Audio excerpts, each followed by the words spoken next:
Massive TNA news, plus WWE interested in more AEW talent. And yes, we are going to talk about Scott D'Amore's new wrestling promotion. It's all coming up right here on The Ango Show. Yes. What's going on, everybody? Welcome back to the Ango Show. Don't forget, we got our summer coupon right here for the merchandise, 15% off summer 24 if you guys are interested in supporting the channel. Let's kick things off with Scott D'Amore. I thought this was really exciting. We've talked about the trademarks in previous months, but now it's been officially revealed with a press release.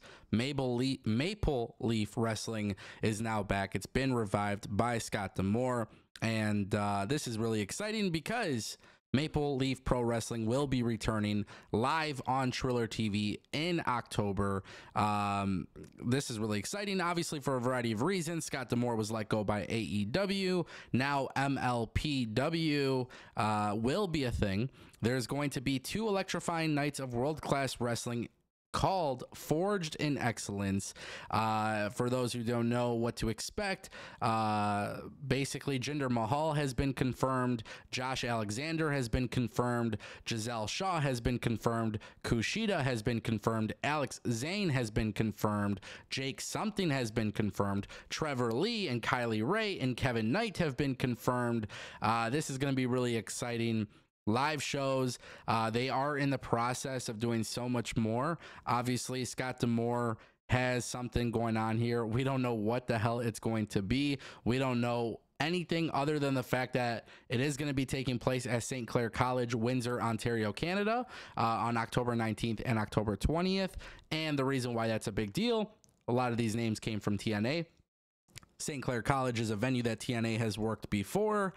I think I want to go to this. I think I want to watch this. I think I want to be there. I think it would be really dope to see something different. Scott D'Amore is an absolute incredible booker. I have a lot of respect for Scott D'Amore, not only as a creative genius, but also like on a personal level. Scott D'Amore is somebody who I feel like should have not been let go by TNA. And when I see the details of this event, you know, who knows what this is going to turn into? Is this going to be considered like an indie show? Is this going to be something where they do events constantly? Are they going to try to get a TV deal? These are things that we don't know, obviously. But I'm anticipating what could happen next because, truth be told, more wrestling companies, it's always a good thing, you know? And obviously with TNA, they don't have people locked down exclusively. So that's probably how there's certain TNA talent working this. But most importantly, this is just another place for people to work. Look at Trevor Lee, right? Trevor Lee, formerly known as Cameron Grimes, now has a place to work. It's another booking. And when there's more bookings, it's obviously really good. You know what else is really good? Free agency. Let's talk a little bit about this because WWE is reportedly interested in more AEW talent. And quite frankly, we are just getting started. WWE has a lot of stuff happening. Obviously, as a business, they're profitable. They're killing it. They're doing a lot of great things. But now PWInsider.com has reported that sources in WWE have stated that there is certainly interest in a number of AEW stars whose deals are close to expiring or have been off TV for some time. This includes Ricky Starks and Daniel Garcia. We don't know when his deal is up with the company. But what's really interesting, too, is that Dave Meltzer was recently talking about this, that there is this glowing expectation that maybe Ricky Starks could, in fact, be leaving AEW, and that's why AEW is not utilizing him, obviously in hopes of cooling him off. We know the situation with Penta and Phoenix possibly going to WWE. It's certainly a good chance that it could be happening. Now, here's the thing. Free agency is good.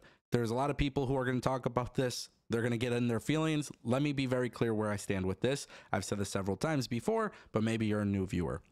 You got to get used to the fact that people from WWE might go to AEW, and you got to get used to the fact that people from AEW just might go to WWE. And there's literally nothing wrong with that.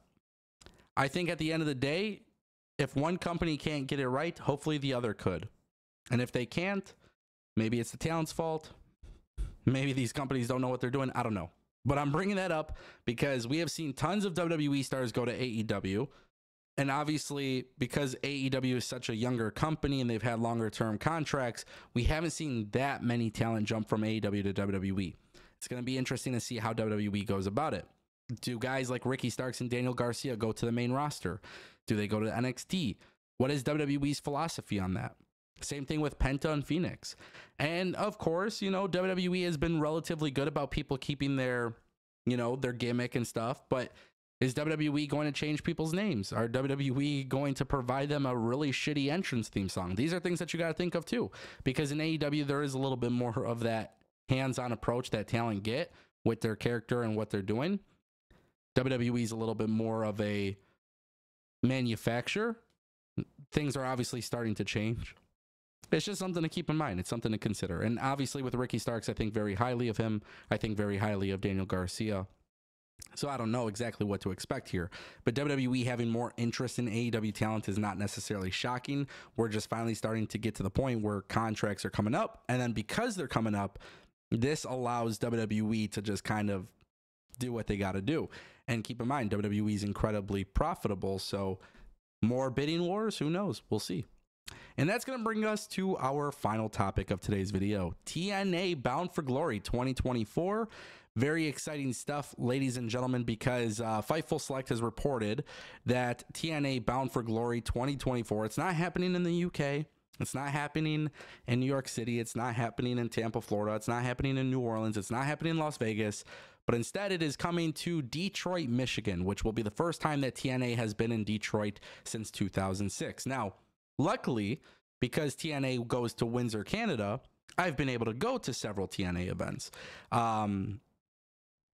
Windsor's not a far drive. Obviously, it's a different country. It's in a different country. But yeah, TNA is coming to Detroit. This is obviously really sick. TNA has already confirmed with a video teaser. They're showing a souped up car. Obviously, there is ties to the Motor City. We have been waiting for TNA to come to Detroit forever. It's been a very, very, very, very, very long time. So it's obviously very exciting. TNA is coming out and saying that this arena is something that they've never been in before. I honestly am having a hard time trying to figure out what that may be. I know I've talked to my own friends and my own sources and stuff, and I know there's a lot of people who are just excited overall about the future of TNA. Obviously, Anthem has the deal with WWE.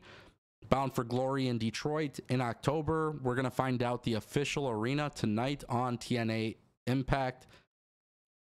I'm excited, man. This is like one of those cool things. This is the third small company. They're growing. They're making things happen. If you're a wrestling fan and you want to see more of your favorite talent, you know, the best way to do it is by going to shows or watching on TV. And you got to look at from a perspective of like, you know, being there in person could be a really good experience. And every TNA event I've gone to has been a wonderful experience. So I'm excited about it. Obviously, TNA has been kicking it up a notch with press conferences and social media and the WWE partnership. So I will definitely be at Bound for Glory. I'll get you guys more details as I get them. But of course, this will be a very, very fun thing. And this is very huge for TNA, obviously going into different markets that they haven't gone to. I would expect big things for Bound for Glory. Ladies and gentlemen, that is the Ango Show.